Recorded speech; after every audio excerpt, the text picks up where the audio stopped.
Hey everyone, welcome to the inaugural episode of the Wilder Heart Podcast. I'm your host, Nate Woodruff, and today we have our first guest, my good friend Ben. Good to see you, Nate. Glad to be here. So, this is going to be a very different form of podcasting. Instead of just sitting around and having talking heads, I actually am going to be bringing guests out on adventures. And the whole theme of it is to get out of your comfort zone. I want people to experience something that they maybe haven't experienced before or been too scared to try. And I want to bring them on that adventure. And so this past week, we went on several adventures, some of which that Ben has never done before. And now we're going to sit down and talk about them, talk with each other. And of course, we're going to drink some really good whiskey. Well, first of all, we've survived, and I'm glad to be here. And yeah, as you can see, tell them about the bear a little bit. Well, we have our new friend, the bear. He will be joining us, hopefully, for each and every podcast.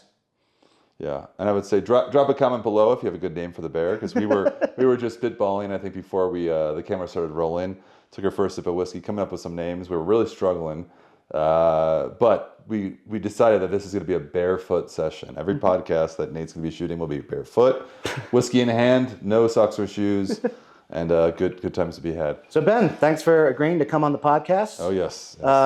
Ben and I go way back. He and I are both whiskey enthusiasts. That's kind of how we both started our journey to get into the industry. And he's done an incredible job. Now he is the director of the Scotch Malt Whiskey Society of the United States, which is just awesome. We have had many incredible pours over the years, several incredible pours this past week.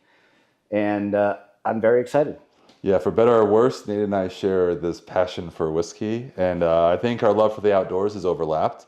Although you're living it to the fullest extent, I'm sort of dabbling in it. And I came down to Wyoming to hang with you 2 days ago. We've had 2 days of adventures, and looking forward to.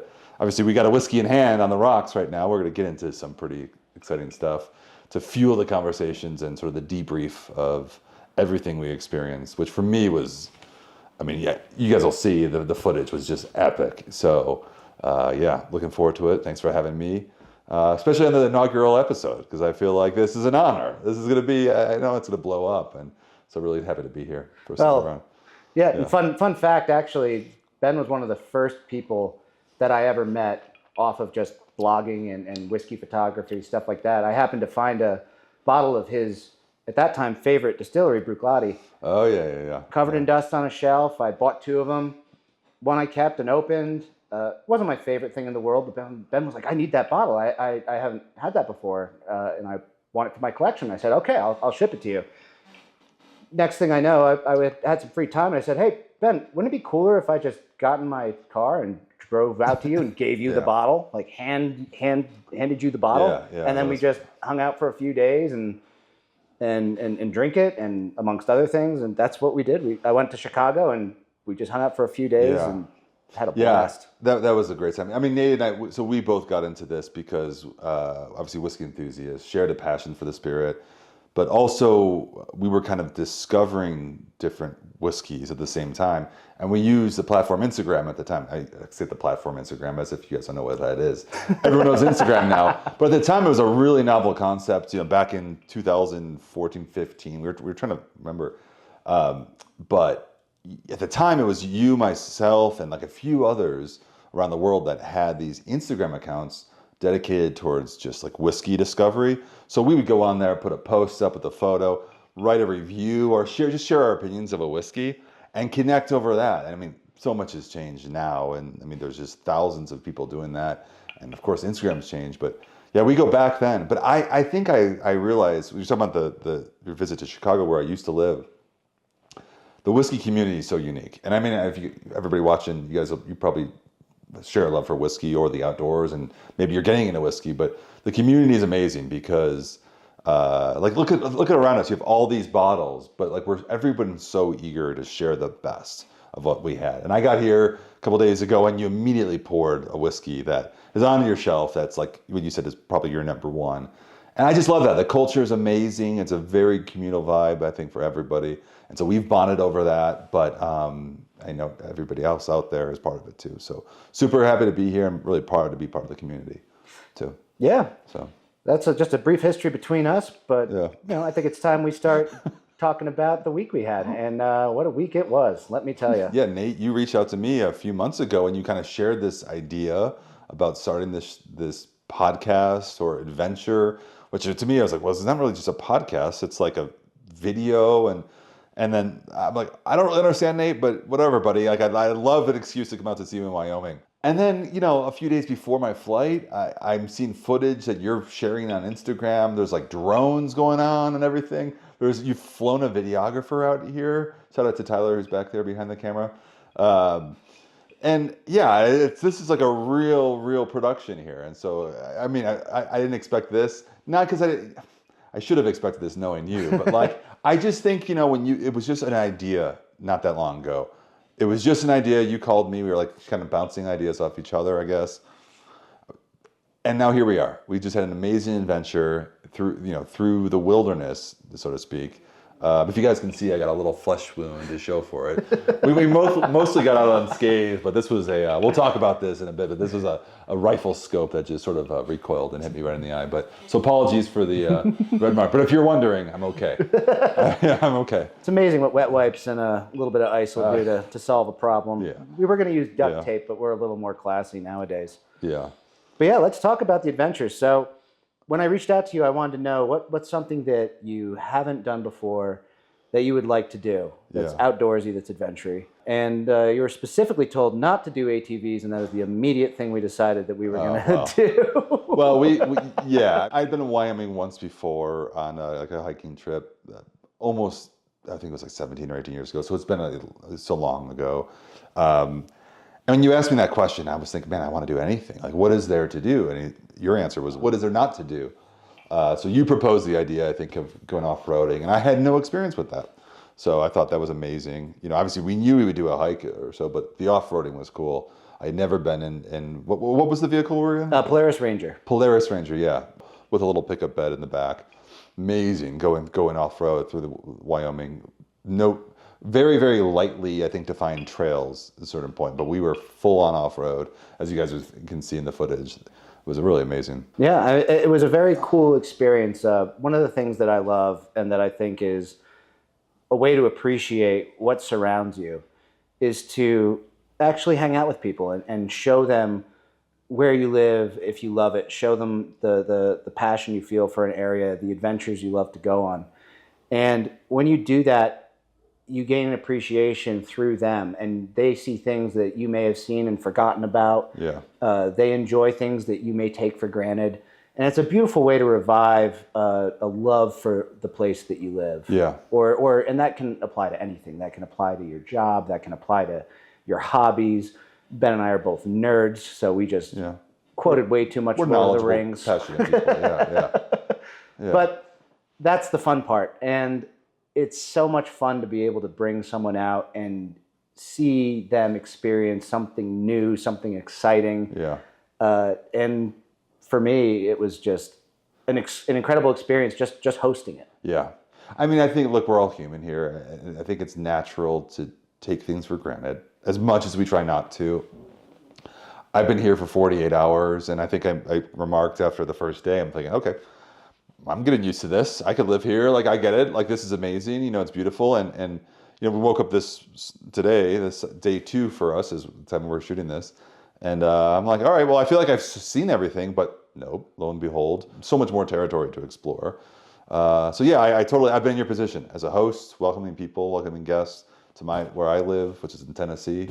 And yeah, it's a good reminder to you or to me, whoever is hosting, just how fortunate we are to be in these places. Absolutely. The hike we did today is one of my favorites. It's a relatively short hike, but when we were in the Ranger, we were just sitting in a vehicle and going up some pretty gnarly roads. But today we actually had to hike and work for that view, and it makes that end result so much sweeter. And I think that's something that can be applied to life in general. Yeah, that's a really good point, because off-roading was amazing. And okay, so you took me up to this ridge overlooking this beautiful lake, which was, I think, was 13 miles across, is what you said.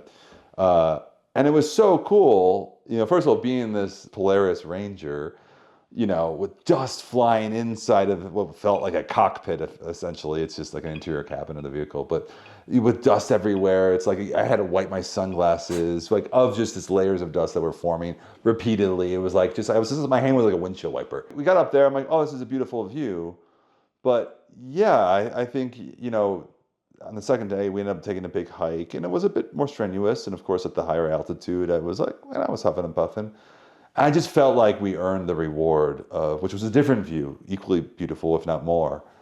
Yeah, I agree with you, man. It's a good metaphor to life. We also had a little journey, myself and our wonderful videographer, Tyler, over here. We just started realizing that unexpected moments can be the best. So why don't you tell the audience of our really cool unexpected moment the first day? Oh, well, okay. You had asked me, you just said about what would I like to do in Wyoming, and I had no idea. One thing I said I would like to do is like go horseback riding, because I'd done it once before, and I don't know, I just think it's cool. Horses are cool. I'm not like a super fan of horses. Don't get me. I'm not that kind of guy. I mean, I got my foot on a bear's head right now. It's kind of weird, but yeah, I'm not that guy either, by the way. But no, I think I was stoked to see horses. It didn't work out for there's a few things going on, some complications. We didn't get to do that. But we went and we were in this off-roading machine, the Polaris Ranger, and we're making our way through a dirt path to this beautiful lake. And there were about 8 different horses, which just standing there grazing the sort of the fields along the lake. We got out of the Ranger, we walked right up to them, and one just came right up, just so friendly, eager to be just pet on the nose, I guess. Didn't really know what to do, frankly, in that situation, but it was amazing. And I just think it was so cool. Like, the mountains were in the background. It's the kind of things that you see here on YouTube or wherever you're watching this. You just see, or on Instagram, you see these beautiful shots of places, but you have to be there. And it's just so different when you're there and the horse comes up to you. You know what I mean? I feel like I've seen horses on mountains on social media for a decade. But like when a horse comes up to you just unexpectedly, and you realize, okay, this thing could totally just dominate me if it wanted to. I felt so vulnerable, but it was so friendly and so gentle. It was a cool feeling. And that was not part of the agenda by any means. It was just one stop of many to be had. And It was amazing. It was a great welcome to Wyoming type of moment. And it made us appreciate the entire adventure that much more, because we had something unexpected. We just 100% rolled with it. It was a no-brainer. Yeah. And it turned out to be a highlight of the whole trip. And we had zero idea it was going to happen. Yeah, I agree. Yeah. It's pretty awesome that we can now look down and see every single spot that we traversed today, basically. Yeah. But yeah, hell of a first day. Hell yeah, dude. Day 2, we decided, or actually, I guess I decided, I was going to take Ben on one of my absolute favorite hikes in the world. It is a stunning, relatively short, not super strenuous, but we were at 9,700 feet, so elevation is a factor. But we got to sit down on a rock outcropping 2,000 feet above the valley floor, drink some incredible whiskey, and just relax. Yeah, that was fun. I felt like I was being chauffeured. For the first part, you were driving the off-roader. I got to drive it a little bit, which was amazing. But you were taking me up that sort of mountain ridge on the first day, and I was just being like driven to places. Oh, here, have a beer at this happy hour spot. But no, it was good to get out, on foot and actually kind of earn it a little bit. And Nate, you're the biggest hiker that I know, but I like it too. I try to do it, not as often as you, but it's you live here, of course. It's a little more difficult. But I enjoy it a lot. I enjoy it. Yeah. But we got some spots out there. So. Smoky Mountains are absolutely beautiful. Yeah, for sure. So I try, but anyway, this was incredible. It was a great hike, and then we had our first mishap. No, it wasn't a mishap. It was just a slight, Wyoming wilderness sort of rugged moment. And then to conclude our little adventure, we decided to go, shoot some rocks with some firearms, do some target practice. And unfortunately, Ben made his face the target. No, if you can see it, I think I've showed you guys. There's a little scratch above my right eye. That was just the recoil of a rifle scope. Anyway, I experienced shooting rifles and handguns, but never what was the distance? I think we were shooting at the end. At the end we were shooting 1,000 yards. 1,000 yards away. Yeah, so that was crazy. Our videographer Tyler is apparently a sniper and nailed it on his first try. Yeah. I am not, but I can discern all the flavors of a whiskey really quite well. That's my skill. Which we will definitely Not be getting this. into. Yeah. So yeah, but that was fun. It was fun nonetheless. Like whatever. It's a little Wyoming tattoo to take home with me. But beyond that, it was a lot of fun. And just everything we've done, we've been surrounded by mountains and the sound of wind. Nothing else.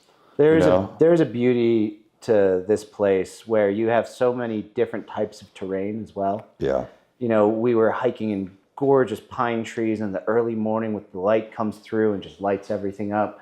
We were just doing donuts and kicking up dust in the middle of the desert on the mesa. Yeah. We were, as we said before, hanging out with horses next to a tranquil, glassy lake that just reflected the mountains beautifully. And the scale of your surroundings are so vast, and so beautiful, which means that any old activity you do here, whether it's a hike or a drive, or just a drive to the gas station, which is just right around the corner from you, which is 60 seconds,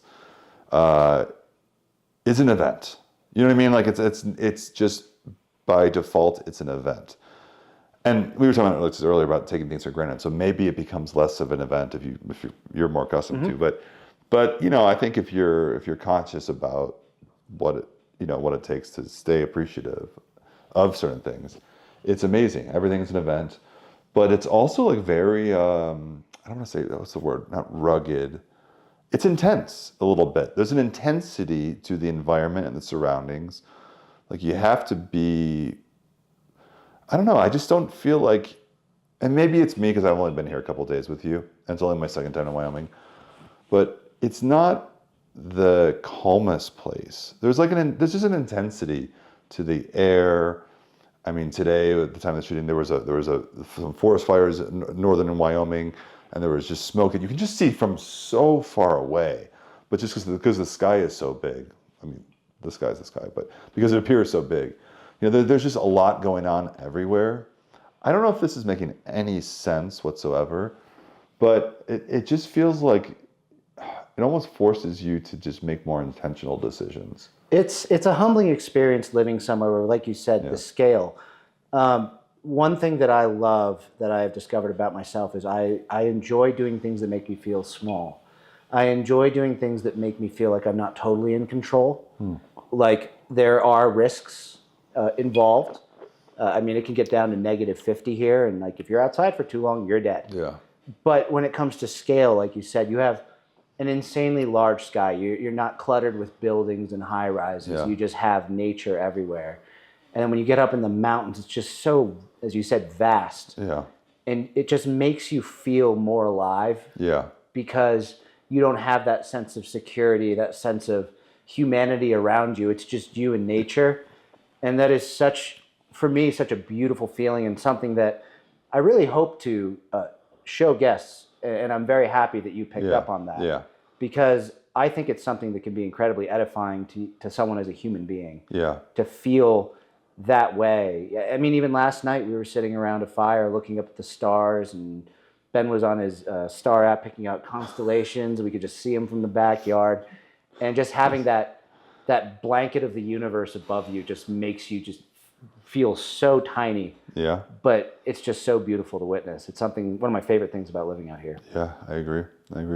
How did you feel? What was the difference between a normal day in Ben's life and being immediately transported out here and just getting thrown right into all of it immediately? Well, okay, no, I know where this is going. This is not like my life. Your life, we've established that it's. I really take pride in having friends who have different lifestyles, interests. Like I feel like it's just a great thing. Our lives are similar. We share a lot of similar interests, but our lives are like so different. And we both know that, which is great. Namely, you live here. And this is unlike most places that, at least in the United States where we live, I think Americans live. I think if you look at like population dispersion, most people, I think, live a life that's similar to mine, which is suburban, outside of a bigger city. And I think coming out here, I on my own accord, like taking trips like this. I like to disconnect. I think it's grounding. It reminds you, as you were saying earlier, of how, in a way, insignificant we are, which when you consider how insignificant we are, you start to realize my own, personal problems that I'm facing on a day-to-day basis, maybe not so significant. And I mean, not to diminish, I think, what people are going through, but for me, that perspective, and it's just a healthy reminder. So I very much love it, and I think just being here would help achieve that. But being out in nature the way that we were, hiking through the trail with not a breathing soul in sight for a few hours, and even taking the ranger up the ridge, like we've kind of been on our own in experiencing Wyoming without many other people, if any. So, what was the point in the trip where you were the most nervous? Okay, well, I think on the hike, when we got up to the summit, I don't think it's like a summit because it's a mountain, but like the highest point in the hike. And, if I had lost my footing, I would have fallen to my death instantly. Like that was there. But we were safe about it. Like, what I mean? We weren't, we're responsible about it. So I wasn't really nervous about that. I'd say going out and shooting some rifles in the wilderness was cool, but I also thought, okay, we're shooting rifles. But yeah, I mean, I don't know, beyond like the being on the top of that ridge. I don't know, man. It's like I trust you and like everything you've organized here. Like, I have some friends who I probably wouldn't accept their invitation to do something like this with, you know what I mean? But this is your thing. Like, this is in your DNA. You do this. You live here. You are cut of this cloth, So I felt safe for the most part the whole time, and I'm not really nervous about it. So, what was the defining moment of this trip that you think you're going to remember the most, or that you're going to look back on this trip and be like, that was the moment where I was at my fullest, most like happy state of mind? Well, I've been here for 2 days, and I think it usually takes a couple more to fully disconnect from where you're coming from, no matter where you're coming from, and like get into the mode. I think on the hike today, when we started moving, especially like when endorphins, I think that's the chemical, shift in the brain that results from the endorphins coming. And I've hiked plenty of times before. Like it was so beautiful. And I think that was probably the moment, after waking up here, familiar with the sunrise. Like, I don't know. I think the first day was like, any first day, it's like, oh, this is incredible. This is so different. Day 2, woke up in your own home. So it's just felt like, extension of my own in a sense. Like you've made it that for me. And so I would say that. Day 2 on the hike, I'm like, yeah, this is peak. I can say, I'm going to narrow it down for myself. On the hike, we sat down on a log to drink some water, and it was just this beautiful early morning light hitting the undergrowth, bright green. There's a little bit of leaf color still from the peak fall foliage. And it was just a moment where I looked over at Ben and I was like, I just want to set up a chair right here and just read for 3 hours. It was so peaceful. And again, I get to experience this a lot more, but it was just a moment where it just felt, and of course, being up on the heights and seeing the views was great, but there was just this weird little thing where I was like, I don't want to leave this spot. Like I could have just sat there and hung out and just talked and bullshitted for hours. It was really cool. Yeah, we must have been up there for 20 minutes or so, but I feel like out of courtesy to other people too, which so we hadn't seen anybody until towards the end. Like we were up there on the summit or the highest point, and then this ridge. There was another couple that came up, and out of respect, you want to allow them to experience it. So we got down and. I feel like that's just like good hiker courtesy, right? Is, there's like I don't know if there's an unwritten code. Well, we also ended up going to an even higher point. It was the end of the hike, but there is a higher point that a lot of people don't Yeah. know about. And then we just went up there and there was just no one after Yeah, that. that was cool. That was a lot of fun. I was really into that. That was a good whiskey moment, though, too. It was a beautiful You know. whiskey moment. Speaking of which, I want to pour another whiskey. Absolutely. Let's do it. I've been enjoying this, but I think we have some whiskeys. I brought some to share with you because, as you can see, around this entire room / studio / bear den, whatever you're going to call this these days. Bear den. There's a lot of whiskey, but I brought a few. So we've had, okay, let's briefly talk about these. These are, which one do you want though? Because I don't care, just pick one that you want. Thank you for this, by the way. This was a whiskey moment, but which one do you want here? We'll talk about it if you want. Absolutely. So I think we should start with a bottle that you brought out with an intention and a theme, and it just so happened to be one of the best moments of the trip. That was cool. Yeah. That would be the 13-year the Land of 13-year-old one. Horses. Yeah. Okay. So, because we had a good moment with the other one today, so I wasn't sure. So these are three whiskeys from the Scotch Malt Whiskey Society. I don't think we've established this, but Nate and I are both a bit of whiskey enthusiasts, as you can tell. I steer towards Scotch whiskey or any type of malt whiskey. Generally, mostly Scotch whiskey has been my life passion, I feel like, for many, many years. We're surrounded by a lot more American whiskeys, which has become your sort of focus. Yeah, I'm kind of like, if it's whiskey and it's good, I like it. Yeah. But I don't know if this, anyway, we can hash out our palates and our interests in whiskey. But these are three bottles from the Scotch Malt Whiskey Society, which is not a sponsored thing, but I work for the company.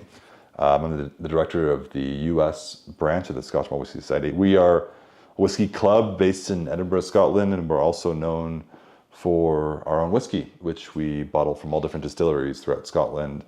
And they're all bottled straight from the cask. Really, really unique, rare whiskeys. So like this one is one of 282 bottles. It's from a single cask. But this one, we name every whiskey. So based on the tasting experience, and this one was called, if you zoom in here, it's called the cask number, it's 68.91, that's the cask number. And it's called To the Land of Dancing Horses. I don't know if you can even see that, but anyway, we'll show it later. If you have, we have tons of footage. A 13-year-old Highland whiskey, double matured in both an ex-bourbon hogshead and then transferred to a first fill Oloroso sherry hogshead. So for the whiskey nerds watching that, you know what we're talking about here. If you're not into whiskey yet, or you're just getting there, we'll taste it together. But bottled at 58.4%. That's all the whiskey, the stuff nerdism that we're going to talk about the whiskey. But I thought that was cool. We named this one to the Land of Dancing Horses. I wasn't sure why. I chose this one to share. I hadn't actually tasted it yet. I was thinking, Wyoming, there could be some horses. But as you'll see from the footage, if you haven't already, we actually had this bottle with us on our little off-roading adventure yesterday. At the time of filming, it was yesterday. And we ran into this herd of horses and had a cool moment opening the bottle with actual horses. And so can I have your glass? Yeah, of course. Reach up in this barrel. Well, it's so awkward. As he's pouring, I mean, like we said before, we had absolutely no idea that this was going to happen. And we could have grabbed any one of these bottles. And it just so happened that the one bottle we brought, the one that he intentionally said, it's Wyoming horses, that was the day that we ran into the horses, which I just thought was one of the coolest things that you couldn't plan for. Yeah, so this is like a sherry cask matured, or it's been partially matured in sherry cask, Highland Scotch whiskey. I commented when I landed to Wyoming, I'm like, oh man, this is like American whiskey country. Not because we're in America, I live in America. But it's just, there's a situational pairing, I think, to be considered with when it comes to whiskey. There's a whiskey for every time and place, I think. I don't know, I felt very American, like whiskey. When we came here, I'm like, okay, this makes sense. But so we're a long ways away from the Scottish Highlands. But this is a full cask strength, 58.4% ABV. What does that improve? You do the proofs. What was it, 54.8? 58.4. 58.4, so God, I am horrible at that. You guys double it, and that's the proof. 116.8. Okay, so really, really strong I'm whiskey. actually impressed if I got that number right, and don't edit out if I didn't, because I'm not a math person. Yeah. So when you're drinking a cask strength whiskey, especially in my opinion with Scotch, a little water dilution does not hurt it. In fact, it can even enhance it. I think that this particular one is absolutely fantastic. Yeah. You were big on it. I mean, I really like this pour. And Ben has been generous enough to gift me many bottles over the years. I mean, we like exchanging bottles. It's one of the nerdy I feel like things it's become very mutual. But this particular one, the first time I tasted it, I just went, wow. It is so viscous. It is so mouth coating. And one of the things I look for when I taste a whiskey is I want to taste it the whole way through my palate from the very beginning to the finish. And this is one that just coats the entire palate. Like when the finish fades, you feel it fade from the top of your palate and also the very back, which I think is kind of a rarity and one of the beautiful things that the Scotch Malt Whiskey Society does. Yeah. When you're selecting a cask and you're so specific and there's so much intention in that one cask, you can really select something truly wonderful. And this is a shining example of that, in my opinion. Yeah, we've gone beyond, like a lot of, in Scotch whiskey, you have a facet of the industry that is the independent bottler. And it's a really special, I think, I use the word facet of the industry because I guess it doesn't exist to the same degree in the U.S. Although in the U.S. we have a lot of independent bottlers. We just one would say brands. Too many at this point. But. Well, no, but I mean, we're a non-distilling, I think, producer of whiskey. But a big part of what we try to do, or I've made an effort to, out of the sake of having fun and doing something different, is instead of just buying casks and then dumping them or bottling them, I should say, we'll actually acquire used casks from all over the world, wineries in France, sherry bodegas in Spain, even barrels from the U.S., and we'll actually transfer the liquids from one cask into a secondary maturation, which is what this one was. So this started its life, I'm just reading here on the label, in an ex-bourbon hogshead and then transferred to a first fill, which is a really fresh and vibrant Oloroso sherry hogshead is the type of cask. So, and I love that because you get that base of sweetness from the bourbon, and then it's easily complemented by the fruitiness of the sherry cask after. And like, even when I nosed this for the first time, it's just so rich, it's so inviting. Yeah. Cheers. Absolutely wonderful. To the land of dancing horses. Yeah. Amen. What's your in? You're a savage, so you like this at full strength. I love it. It is. It's and I will actually add, now that we have a water dropper. Like when we were cruising around in the Polaris Ranger, we were a little limited in our equipment for whiskey tasting, but we were just kind of freehand pouring water in, which I felt like I may have been a little heavy and it diluted it down to too low of a strength. But I am actually going to add a couple drops of water because I am intrigued to see what this is like now that I can actually measure how much fluid is going in. So I'm just going to do 4 drops here. Yeah, really. I'm gonna take some as well. I'm gonna take this. There you are, sir. Yeah, we this is we opened the bottle yesterday. Now at the time of filming, it was yesterday. With the horses outside. Whiskey just tastes better outside. I love the bear and these comfortable chairs in the barrel. I feel at home, but it was amazing. I always like to get outside and have a whiskey.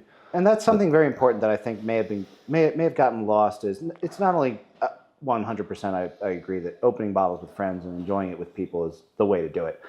But when you have an experience, especially something that happened unexpectedly, like us running into the horses and opening it, we literally sat on a rock looking at this beautiful herd of horses. And that experience of tasting the whiskey while witnessing that was something that was truly amazing. Yeah. I mean, just with the water, it brings out a lot more fragrance. It's taken down the heavy fruit notes and let forth some more complexity. I'm getting a little more, almost like, and this might, I don't know, I could be wrong in the name, but almost like a horse leather. Like there's a dark it's still hot. leather. sorry. Keep going now.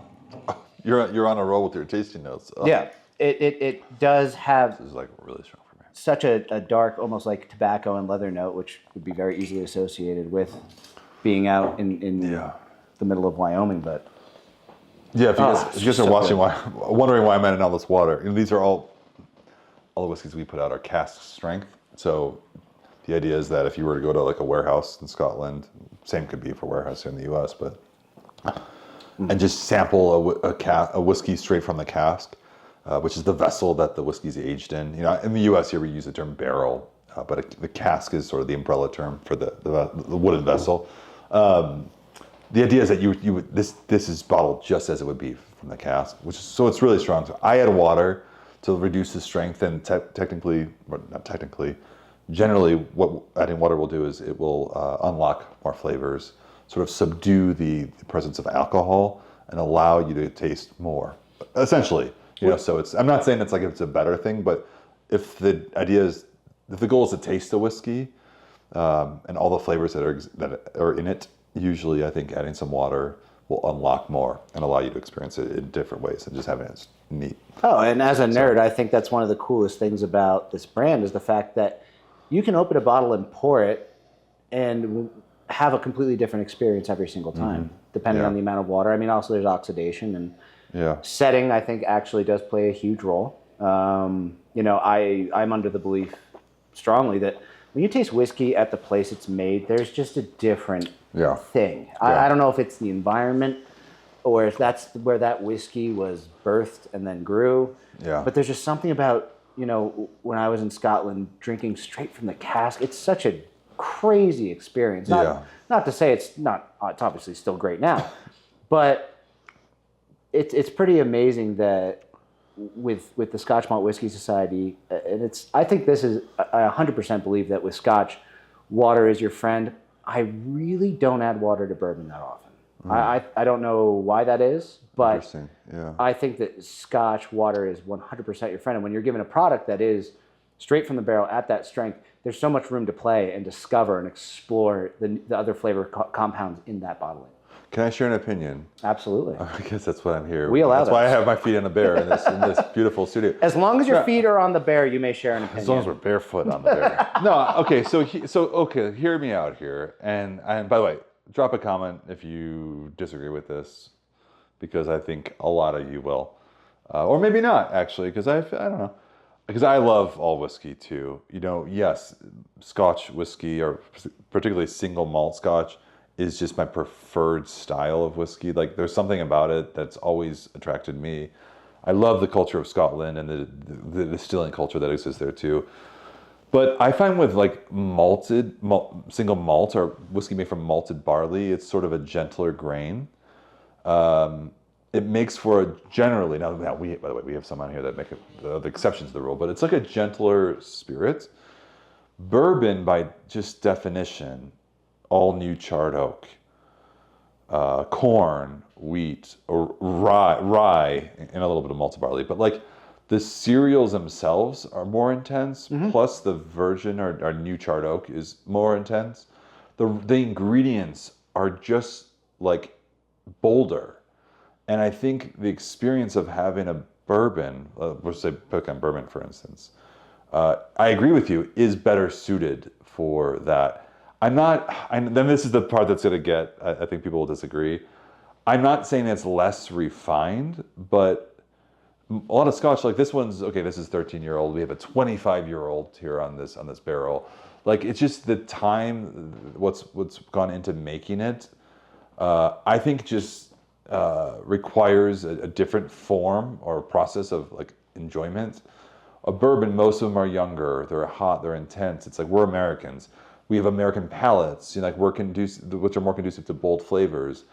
I think the heat that's packed in like an American whiskey, like a bourbon, is best experienced that way. You know what I mean? Like, I just feel like when I'm having in a bourbon mood, like I want that. When I'm in a Scotch mood, I just kind of like a little bit more chill. Well, that's something that makes sense? Yeah. It's something I get asked all the time. Like anytime anyone visits, is what's your favorite bottle or what's your favorite whiskey? And I'm like, it depends so much on my mood. Yeah. It depends on, you know, the season. I find myself preferring a lighter Scotch or single malt in the summer, whereas I want something more bold in the fall and winter months. And I think that is something that is really beautiful. And one of the things that Scotch is really just, there's no comparison, is the fact that you can be so flexible and experiment with finishing casks. You have so much more time to play with because the climate is so much more temperate. You can add so many more years to a barrel. Like, my God, it's people think that, 20-year bourbon is common. Yeah. Sure, there's a good amount of it, but it's not good. Yeah. I mean, you're really pushing it after 12 years. I would say 80 to 85% of bourbon. At 12 years, after that, too long. Too long. It's too much. Too much. Yeah. You got to store at a low level in a warehouse, if not a cellar.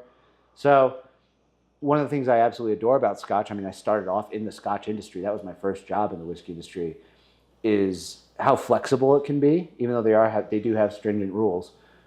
But the beautiful thing about it, especially with single cask brands like this, is, like we said before, water is truly your friend. And you can dilute it and just have a different experience every time. So having one bottle of cask strength Scotch turns into like you've had 4 bottles almost when it comes to flavor profiles and what you prefer. Okay, what's a controversial opinion you have of whiskey in general? One opinion that you have that you think is controversial. Like, I just shared something that I think like some people would. I don't know if I have a controversial opinion about whiskey. I don't know. I feel like everything's controversial. I have a lot of controversial opinions about the industry, that's for sure. But when it comes to the spirit itself, I think that there have been so many strides taken over the past decade that I've worked in this industry to really mitigate the problems and create things such as like low entry proof, even proofing down the barrel is starting to become a thing, which I think is fantastic. Here's one. A lot of people say, including experts, that a whiskey, once you open it, does not change with the introduction of oxygen, and I think that is a complete fallacy. I don't get that either. That makes no sense to me. I think it's a complete fallacy.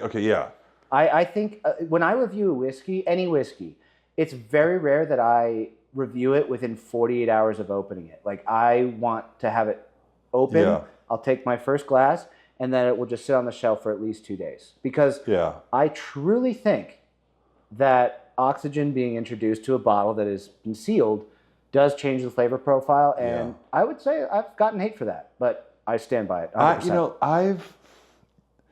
Okay. Drop a comment below if you have an opinion on this, because I know this is that's a really good topic to bring up. And it is a controversial one. Because I've seen people express opinions or like fact-based opinions, which I respect and I might even disagree with, but they come up and say like, look, we have scientific reason why it shouldn't change. But I trust science generally, too. So I'm not, okay. But what food or beverage, what substance have you ever consumed that has not been in which its character or flavor has not been impacted by oxygen or from the moment it's been opened from its container? Like every single one. I mean, it's different. Whiskey's not wine, but you decant every bottle of wine generally for an hour. Like that's part of the thing. And I know what whiskey and wine is different. And I understand that like there's an argument that in the bottle there's so little oxygen, but like it's just been my experience. And I've also taken bottles that have been opened and compared them with bottles that were freshly opened, and I've tasted a difference. And I've been told I was wrong too, but. I mean, I can tell you right now, once a bottle's past the half fill level, I mean, it does eventually go bad. That being said, I've had bottles that were open for 6 years that were incredible to the last drop. So, I mean, I'm not saying it's a negative thing by any stretch. I think the higher the proof, the longer it'll withstand that for sure. Yeah. But, I would say that would be my controversial opinion. I really think that, the term letting a whiskey open up and breathe is in a glass. What's the difference between that and a bottle? Yeah.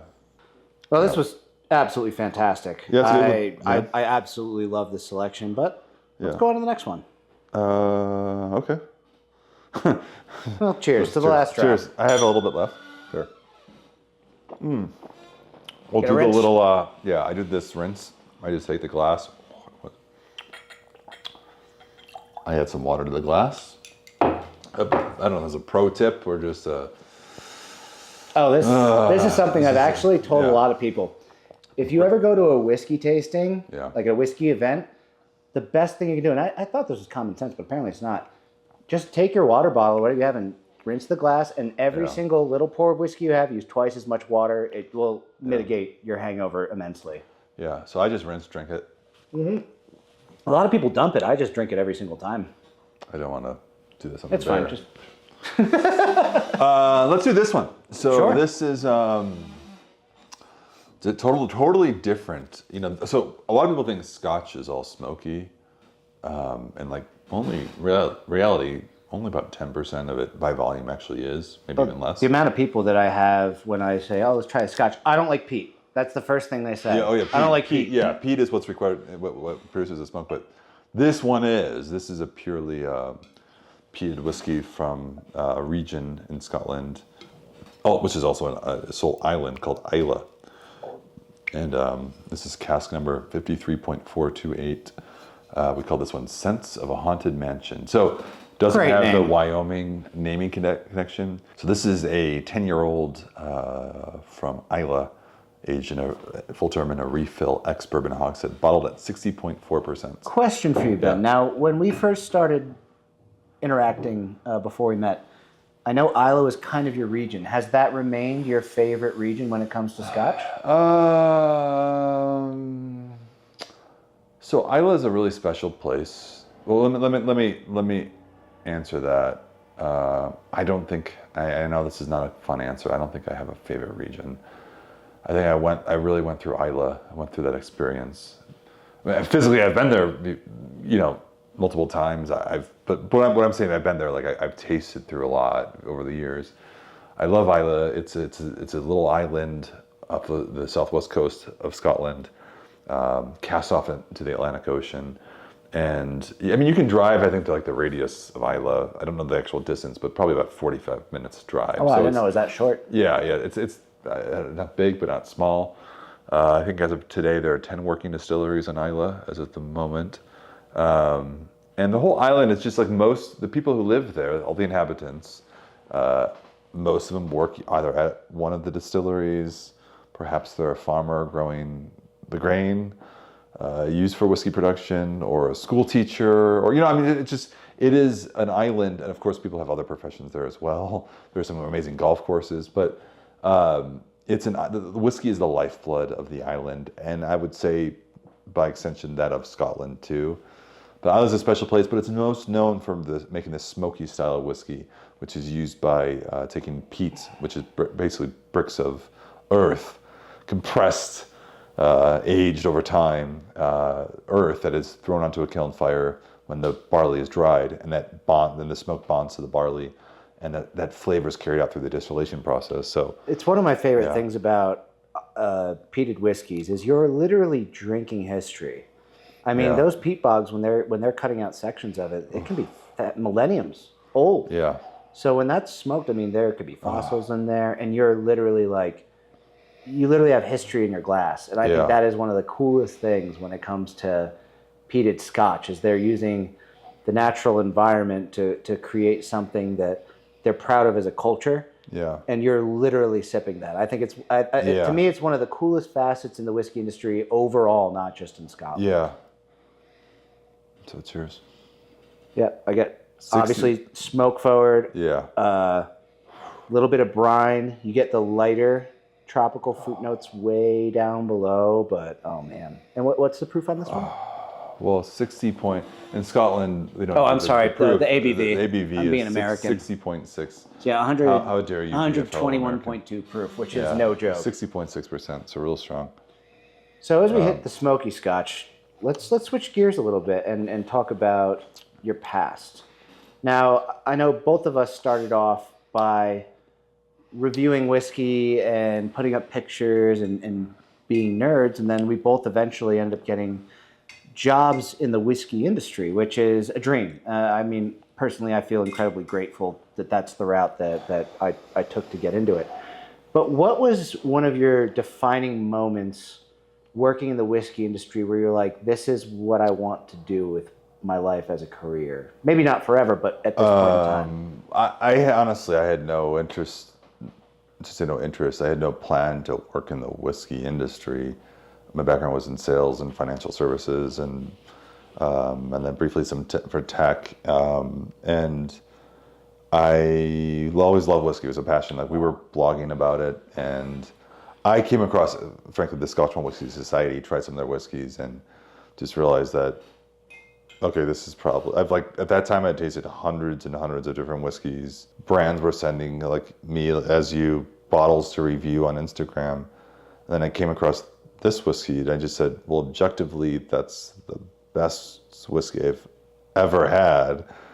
I'm like, what? And no one's talking about it. So I didn't have plans, or it wasn't my intention to work in the industry. It was just a passion of mine and a hobby, really. And I'm like, man, somebody's got to talk about this. Like this needs to get out, because if you love whiskey, if you love Scotch whiskey, the spirit is unbelievable. It's like we're trying to find the best casks from all the different distilleries. And so it was just my love of this, and like it encapsulated my own passion for the spirit as an art form, as a craft, without compromise. And because a lot of these whiskeys that we talked about earlier are like bottled from the cask as nature intended, that we're doing some double maturations, and at least the first one we had, to kind of sort of manipulate and create different flavors. But a lot of these are just like, it's barley, yeast, and water, and time, and a barrel from some distillery, and that's it. Like nature's the driving force. And so I just love that. And yeah, we've grown a lot. I've been, as of today, 6.5 years, I think, with business, and my job has been sort of the growth of the U.S. market, as amongst other things, and it's been great. So that's how I'm in it. I never thought I would be, but here I am. Was there like a defining moment or epiphany where it was like you stepped off the plane in Scotland, or you visited a distillery, or you worked with someone where you were like, I love this, and this is what I want to do? Was there a moment for you like that? Well, the biggest moment was not one that got me to work in the industry, but that ignited that triggered the decision, I should say, I want to pursue this. I want to become knowledgeable about this. And that was simply a neighbor who invited me over and facilitated a little tasting. I think he brought out 3 or 4 different Scotch whiskeys, like the common ones, maybe a Balvenie 12 double wood, and a Lafroig 10-year-old, and kind of like what the more accessible whiskeys that you would find, I think, as a representation of Scotch whiskey, and I just had the tasting, and I was just blown away by, first of all, the fact that, it was instant. It was instant. And I have like an obsessive personality where if I like something, I got to go all in. But I was just so enamored by the fact that this is all one spirit, Scotch whiskey, that has such a diverse spectrum of flavors and styles. And like the spectrum is diverse as all of wine. Like you have like dry, crisp Sauvignon Blancs, and then Cabernet Sauvignon on the other end of the spectrum, full body reds, light to full. And that exists in Scotch whiskey. And so I like in general, because I was interested in Scotch before, I was interested in whiskey before that. I love the idea that you can have such a small vessel of liquid with such a small amount and extract such an experience, such a big experience with big flavors from such a small amount. And I just think that, what I was also enamored by the fact that you have to build up your palate to appreciate it. There's a little bit of effort, kind of like what we're talking about today. How yesterday we went off-roading and we saw the view, it was amazing. But today we're like, okay, we had to get on our feet. We went hiking a little bit. It was strenuous. The altitude made it such that I was panting the whole way through. Embarrassing to admit that, but it's true. But then there was a reward at the end. And so after that tasting, I went sort of down the rabbit hole. There were different types of whiskeys, like this one, this peated Isla style. I'm like, I don't like this at all. Mm-hmm. But I forced myself to experience. Yeah, but I forced myself. By the way, we got to get Tyler some of this whiskey. Tyler's the camera guy behind us. Do we have an empty glass we can give to Tyler? I think we do somewhere. Yeah, we're all, yeah. Tyler, go grab a glass over there on the cabinet. Yeah, please. Which, by the way, shout out to our videographer, Tyler, who I brought out here to do this, and he has been an absolute rock star. Seriously. Right. The footage you guys see, not me. This is all Tyler's world, and I'm just living in it, and it's absolutely There amazing. you go, Tyler. Cheers, Okay, fellas. Cheers, Tyler. Cheers, Tyler. So But just to conclude my point, it's like, because you asked a question and I gave you like 300 different answers that were not of the question. But what I think to narrow it down within that tasting, I didn't like all of it. And I learned that very quickly after that, like, you probably won't like all of it by default, but you can actually develop your palate to like things. And this Isla, the peated Isla style, like this full smoky, like iodine maritime spirit, I'm like, this just tastes like motor oil. Not that I know what that tastes like, but you know what I mean. I've always wondered that, like, when people say, "Oh, Lefroy tastes like Band-Aids," I'm like, how many Band-Aids did you use as a kid? But how many Band-Aids have you smelled? Only about Plenty. 2,000. And so much of what we taste comes from I what we switched to smell. stitches because the cuts got deep. Yeah, well, you guys can see it. No, I'm Band-Aid less. All right, so Ben, I have one final question. This should be a pretty Yeah. simple one for you. What was? We're going to be more specific, I guess, with the genre. What was or category? What was the Scotch that made you go, "Oh my God, I love Scotch"?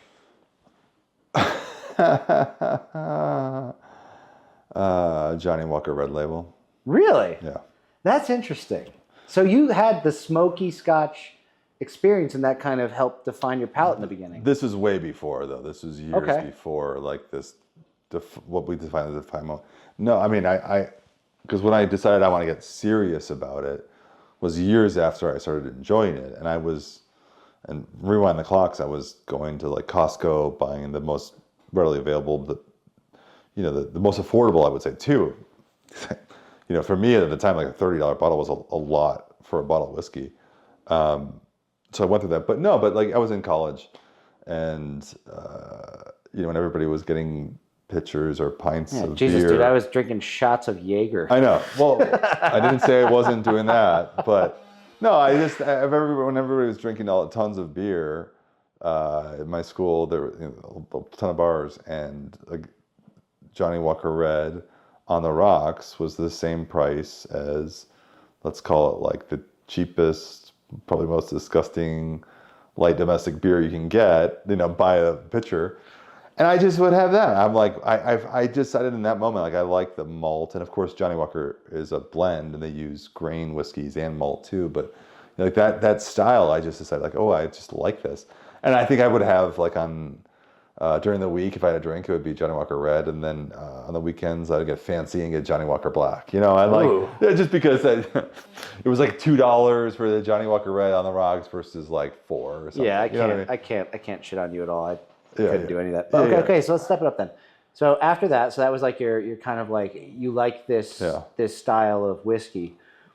What was the bottle that you tasted when you went, oh, I want to do this? Like, maybe not do this, but like really gave you a deeper appreciation. Like, what did you pour and you just went, there's something more to this than the flavor. There's something more to this than the effects of alcohol. And I find this to be almost like an artistry to create this product. And we don't have to go that in depth, but like, was there like a bottle that you had a sip of and you just went, I really, really want to know more about this? 10 years ago, I had a bottle of Bruichladdich Black Art. Which was an older. High end. That was probably it.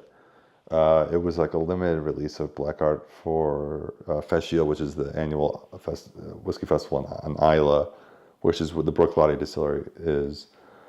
And it's an older whiskey. It was like 23 years old, something like that. Like, my friend had it and he shared a pour of it with me.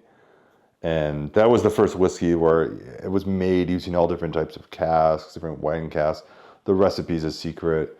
But it was the most, I think,